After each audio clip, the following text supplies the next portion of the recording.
Guys, Tata ஏஸ்க்கு எப்படி FC வந்தால் வீட்டிலே பெயிண்ட் அடிக்கணும் அப்படின்றத அந்த வீடியோவில் பார்க்க போகிறோம். இப்படி தான் நான் பெயிண்ட் அடித்தேன். இதுக்கு நான் என்னெல்லாம் யூஸ் பண்ணேன், என்னெல்லாம் வாங்கினேன், எவ்வளோ செலவாச்சு அப்படின்றது தான் இந்த வீடியோவில் ரொம்ப டீட்டெயிலாக சொல்ல போகிறேன். கண்டிப்பாக நீங்கள் வண்டி வச்சுருக்கீங்க, பெயிண்ட் அடிக்கணும் அப்படின்னு யோசிச்சு இருக்கீங்க அப்படின்னா இந்த வீடியோ கண்டிப்பாக யூஸ்ஃபுல்லாக இருக்கும். சரி வாங்க ஸ்டெப் பை ஸ்டெப்பாக எப்படி பண்ணேன் அப்படின்றத பார்ப்போம். எல்லாத்துக்குமே ஃபஸ்ட்டு ஸ்டெப் பார்த்திங்கன்னா, இந்த மாதிரி எல்லா வண்டியிலுமே துரு பிடிச்சிருக்கும். அந்த துரு பிடிச்ச இடத்த க்ளீன் பண்ணுறது தான் பார்த்திங்கன்னா ஃபஸ்ட்டு ஸ்டெப்பு. ஃபஸ்ட்டு நீங்கள் என்ன பண்ணணுன்னா, எங்கெல்லாம் துரு பிடிச்சிருக்கு அப்படின்றத ஐடென்டிஃபை பண்ணணும். இப்போ பார்த்தீங்கனாலே தெரியும், இதெல்லாம் ஆல்ரெடி பட்டி பார்த்த இடம்லாம் பார்த்திங்கன்னா வெயிலில் பட உப்பிகிட்ருக்கும். அதுக்கு மேலேயே பெயிண்ட் அடிச்சிங்கன்னா அது உறிஞ்சி தான் வரும். ஸோ அதனால் இந்த மாதிரி உப்பின இடத்தெல்லாம் ஃபஸ்ட்டு கண்டுபிடிச்சி அதை தேய்க்கிறது தான் ஃபஸ்ட்டு ஸ்டெப்பு. ஸோ கண்டுபிடிச்சதுக்கப்புறம் இந்த மாதிரி ஒரு 100 எம்எரி பேப்பர் வாங்கிக்கணும். எதுக்கு 100 வாங்குகிறோம் பார்த்தீங்கன்னா, 100 தான் ரஃப்பாக இருக்கும். நெக்ஸ்ட்டு இந்த மாதிரி சுற்றி எடுத்து இந்த மாதிரி உப்பு நேரத்தெல்லாம் லைட்டாக தட்டி விட்டிங்கன்னு வச்சுக்கோங்களேன், அந்த ஹோல்ஸ் கரெக்டாக விழும். நீங்கள் ஜஸ்ட்டு மேலே மட்டும் தேய்ச்சிங்க அப்படின்னா மேலே இருக்கிறது மட்டும்தான் வரும். ஸோ லைட்டாக சுற்றி எடுத்து தட்டி விட்டுட்டு இந்த மாதிரி எம்எரி ஷீட்டை போட்டு நல்லா தேய்ங்க. இது எப்படி தேய்க்கணும் அப்படின்னு பார்த்தீங்கன்னா, அடியில் இருக்க ஹோல்ஸில் சுத்தமாக எதுவுமே இல்லாத அளவுக்கு தேய்க்கணும். மேலே மட்டும் தேய்ச்சி ஜஸ்ட்டு கொட்டினதுக்கப்புறம் விட்டுறக்கூடாது. ஸோ இப்போ பாருங்கள், இது தேய்ச்சி முடிச்சதுக்கப்புறம் எந்த அளவுக்கு க்ளீனாக இருக்குன்ட்டு. ஸோ ஒன்ஸ் தேய்ச்சி முடிச்சதுக்கப்புறம் பார்த்திங்கன்னா இந்த மாதிரி ஹோல்ஸாக தான் இருக்கும். இந்த மாதிரி ஹோல்ஸ் இருக்குது அப்படின்னா தான் நீங்கள் கரெக்டாக தேய்ச்சிருக்கீங்கன்னு அர்த்தம். சப்போஸ் ஹோல்ஸ்லாம் வரல அப்படின்னா நீங்கள் மேலோட்டமாக தேய்ச்சிருக்கீங்கன்னு அர்த்தம். அடுத்த ஸ்டெப்பு பார்த்திங்கன்னா மெட்டல் பேஸ்ட் எதுக்காக யூஸ் பண்ணுறோம் அப்படின்னா, இந்த மாதிரி துரு பிடிச்ச இடம்லாம் இருக்குது பார்த்திங்களா, அந்த இடத்துலலாம் பார்த்திங்கன்னா மெட்டல் பேஸ்ட் தான் யூஸ் பண்ணோம். மாவு பட்டி பார்த்துருக்கலாது, நல்லா ஞாபகம் வச்சுக்கோங்க. இரும்பில் மட்டும் எப்போ மெட்டல் பேஸ்ட் தான் பார்க்கணும். அப்போ தான் பார்த்திங்கன்னா இரும்பு மாதிரி ஒட்டும். இதுக்கு ரெண்டு விஷயம் இருக்கும். ஒன்று பார்த்திங்கன்னா பேஸ்ட்டு, அதில் ஹார்ட்னரு, இது ரெண்டுத்தையும் கலந்து வச்சு பார்க்கணும். அதேமாதிரி ஃபுல்லாக கலந்துடக்கூடாது. லைட்டாக எவ்வளோ தேவையோ அவ்வளோ தான் வச்சு கலக்கணும். ஃபஸ்ட்டு கொஞ்சோண்டு பேஸ்ட் எடுத்துக்கிட்டு அதில் கூட ஹார்ட்னர் கொஞ்சோண்டு எடுத்து நல்லா தேய்ச்சிட்டு இந்த மாதிரி அப்ளை பண்ணணும். அது பார்த்திங்கன்னா ஃப்ராக்ஷன் ஆஃப் செகண்டில் கட்டிடும். எவ்வளோ தேவையோ அதுக்கேற்ற மாதிரி எடுத்து யூஸ் பண்ணிக்கோங்க. கொஞ்சம் கொஞ்சமாக கலந்து யூஸ் பண்ணிங்க அப்படின்னா நல்ல ரிசல்ட் கிடைக்கும். ஸோ இப்போ பார்த்தீங்கன்னா ஃப்ரண்ட்டு மட்டும் தான் நான் காட்டுறேன். நீங்கள் என்ன பண்ணணும்னா, வண்டியில் எந்த இடத்துலலாம் இந்த மாதிரி துரு இருக்கோ அந்த இடத்துலலாம் தட்டி எடுத்துகிட்டு மொத்த இடத்துலையும் இந்த மாதிரி ஃபஸ்ட்டு மெட்டல் பேஸ்ட்டு பார்க்கணும். நெக்ஸ்ட் பார்த்திங்கன்னா மெட்டல் பேஸ்ட் ஒரு 1/2 மணி நேரம் 1 மணி நேரத்துலேயே காஞ்சிரும். ஆனால் ஒரு 4 மணி நேரம் பொறுத்து இந்த மாதிரி ஒரு 150 எம்எரி பேப்பர் எடுத்து நல்லா தேய்க்கணும். எதுக்காக தேய்க்கணும் அப்படின்னு பார்த்தீங்கன்னா, அந்த மெட்டல் பேஸ்ட் லைட்டாக மேலே கீழே பர்ரு இருக்க மாதிரி இருக்கும், அன்ஈவனாக இருக்கும். நம்ம எந்த அளவுக்கு தேய்க்கிறோமோ அந்தளவுக்கு சாஃப்ட்டாக வரும். இப்போ பார்த்தீங்கன்னா தெரியும், அந்த ஹோல்ஸ் எல்லாமே அடைஞ்சிருச்சு. நீங்கள் ரொம்ப சாஃப்ட்டாக இருக்கணும் அப்படின்றத மெட்டல் பேஸ்ட்டில் எதிர்பார்க்க முடியாது. ஜஸ்ட்டு ஹோல்ஸ் தான் கவர் பண்ணணும். நெக்ஸ்ட்டு பார்த்தீங்கன்னா, நான் பிவி பட்டி எடுத்துருக்கேன். நீங்கள் மாவு பட்டி கூட எடுத்துக்கலாம். பிவி பட்டினா எனாமல், அதாவது தின்னர் போட்டு கலக்கிறது. இது பார்த்திங்கன்னா நல்லா சாஃப்டான ஃபினிஷ் கொடுக்கும். இப்போ காருக்கெலாம் டென்ட்டு வந்துடுச்சுன்னா பட்டி பார்ப்பாங்க பார்த்திங்களா, அந்த பட்டி தான் இது. ஸோ இதை லைட்டாக தின்னர் கலந்து எங்கெல்லாம் நீங்கள் மெட்டல் பேஸ்ட்டு பார்த்தீங்களோ, எங்கெல்லாம் ஹோல்ஸ் இருக்கோ அந்த இடத்துலலாம் இந்த மாதிரி போட்டு விட்டுறணும். இது பார்த்திங்கன்னா ரொம்பவே சாஃப்டான ஃபினிஷ் கொடுக்கும். நெக்ஸ்ட்டு பார்த்திங்கன்னா இந்த மாதிரி 320 பேப்பர் பார்த்திங்கன்னா நைஸ் பேப்பரு. இதை லைட்டாக தண்ணி தொட்டு இப்போ இந்த பிவி பட்டி பார்த்தியா அந்த இடத்துலாம் தேய்க்கணும். இந்த மாதிரி தேய்க்கிறதால பார்த்திங்கன்னா லைட்டாக அந்த பிசுறுலாம் இருக்கும், அந்த பிசுறு எல்லாமே கொட்டிடும். கொட்டினதுக்கப்புறம் பார்த்திங்கன்னா இருக்கிறதுலே சாஃப்டான ஃபினிஷ் இது தான் கொடுக்கும். நீங்கள் எந்த அளவுக்கு தேய்க்கிறீங்களோ அந்தளவுக்கு சாஃப்டாக இருக்கும். இதுதான் பார்த்திங்கன்னா அடுத்த ஸ்டெப்பு.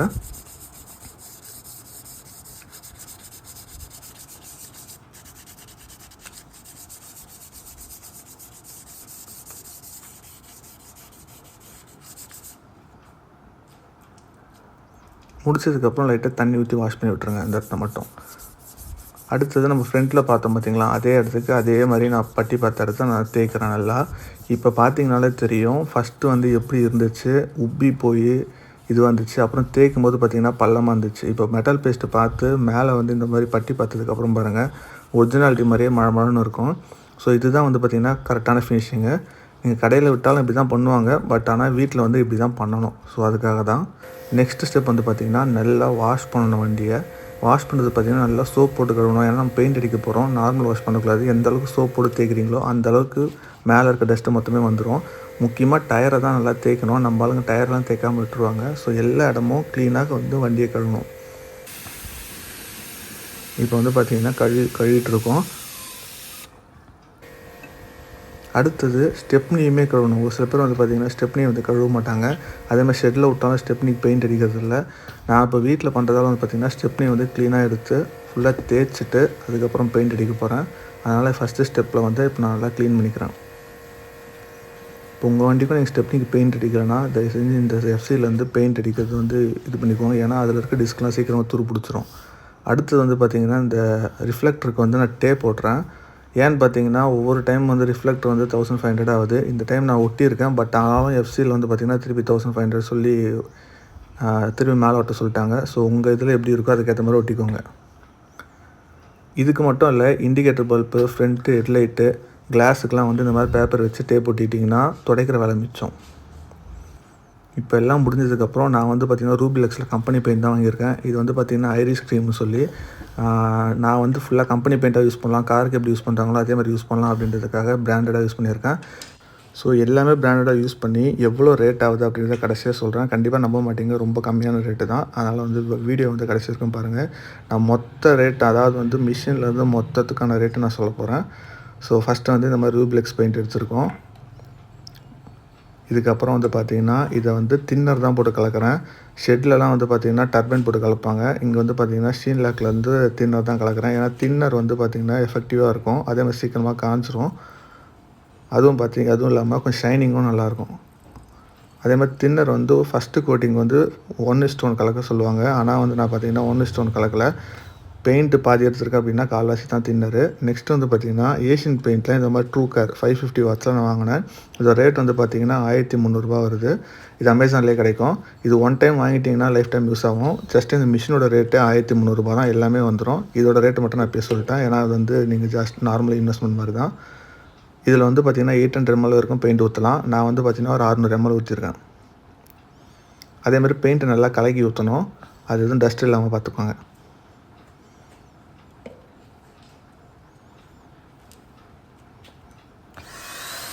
நெக்ஸ்ட் வந்து பார்த்திங்கன்னா ஃபஸ்ட்டு கோட்டு.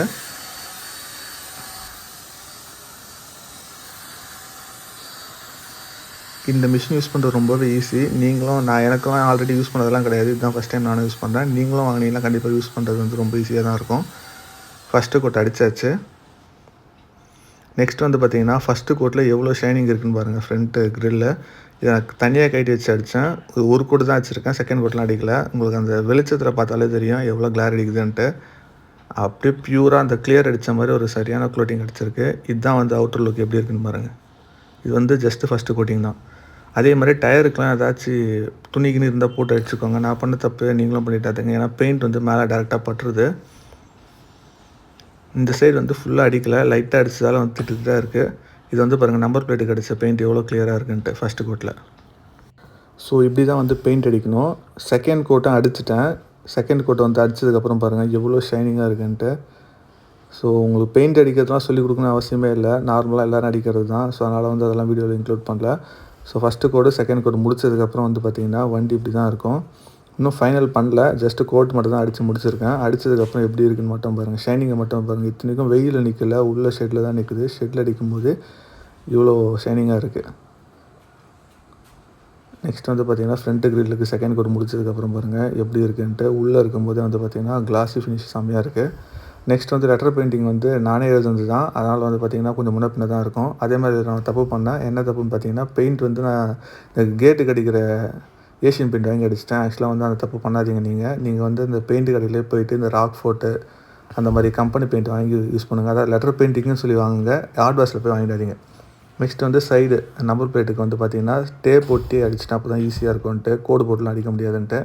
நெக்ஸ்ட் லெட்டர் பெயிண்டிங் முடிச்சதுக்கப்புறம் ஃபைனலாக ஆக்சுவலாக வந்து பார்த்திங்கன்னா நான் அடிஷனல் ஒன்று பண்ணியிருக்கேன். என்னென்னு பார்த்தீங்கன்னா கிளியர் கோட்டிங் கொடுத்துருக்கேன். அதை நான் வீடியோவில் இன்க்ளூட் பண்ணல. கிளியர்னால் ஒன்றும் இல்லை, கிளாஸி ஃபினிஷ் இருக்கும் பார்த்திங்களா, காருக்குலாம் வர மாதிரி, அதுதான். நெக்ஸ்ட்டு டிஸ்க்கு பாருங்கள் எப்படி வந்து ஷைனிங்காக இருக்குன்ட்டு. ஸோ அதே மாதிரி உங்கள் வண்டிக்கு கிளியர் கோட்டிங் அடிக்கிறதும் அடிக்காதும் உங்கள் இஷ்டம் தான். ஸோ ஃபைனலாக வண்டி வந்து பார்த்திங்கன்னா இப்படி தான் இருக்கும். ஒரே ஒரு விஷயம் என்ன டஃப்னு பார்த்தீங்கன்னா லெட்டர் பெயிண்டிங் தான். நீங்கள் என்ன பண்ணலான்னா பெயிண்ட் பண்ணிவிட்டு லெட்டர் பெயிண்டிங் பதிலாக ஸ்டிக்கர் வாங்கி ஒட்டிக்கலாம். நெக்ஸ்ட்டு ரேட் வைஸ் பார்த்தீங்கன்னா பெயிண்ட் வந்து ஐவரி மட்டும் கரெக்டாக 2 லிட்டர் ஆச்சு. 1 லிட்டர் வந்து பார்த்திங்கன்னா 360 ரூபா. நெக்ஸ்ட்டு எல்லோ வந்து பார்த்திங்கன்னா 1/2 லிட்டரு. ஆக்சுவலாக 1/2 லிட்டர்னால் ஒரு 400 ml தான் யூஸ் ஆச்சு. மிச்சம் 100 ml இருக்குது. உள்ளே இருக்க ப்ளூ வந்து பார்த்திங்கன்னா 1 லிட்டர் வாங்கினேன். அதோட ரேட் வந்து பார்த்திங்கன்னா கரெக்டாக ஒரு 190 ரூபா. அதுக்கப்புறம் இந்த சைடில் அந்த ஏஷியன் பெயிண்ட்டு சின்ன சின்ன டப்பாங்க தான் வாங்கினேன். ஸோ டோட்டலாக வந்து பார்த்திங்கன்னா எனக்கு 1300 ரூபா அந்த ரேட் தான் வந்துச்சு. அதுக்கப்புறம் வந்து பார்த்திங்கன்னா மிஷினோட ரேட் வந்து ஒரு 1200. ஸோ உங்களுக்கு டோட்டலாக பெயிண்டிங் காஸ்ட்னு பார்த்திங்கன்னா ஒரு 1500 ரூபாக்குள்ளே முடிஞ்சிடும். மிஷின் மட்டும் ஒன் டைம் இன்வெஸ்ட்மெண்ட்டு, அது நீங்கள் அடிக்கிற இதை பொறுத்து. ஸோ இந்த வீடியோ வந்து பார்த்தீங்கன்னா கண்டிப்பாக யூஸ்ஃபுல்லாக இருந்திருக்கும்னு நினைக்கிறேன். யாராச்சும் வீட்டிலே பெயிண்ட் பண்ண போகிறீங்க, இல்லை வண்டி வச்சுருக்கீங்க, எஃப்சி பண்ண போகிறீங்க அப்படின்னா இந்த வீடியோ வந்து ஷேர் பண்ணிவிடுங்க. Thanks friends.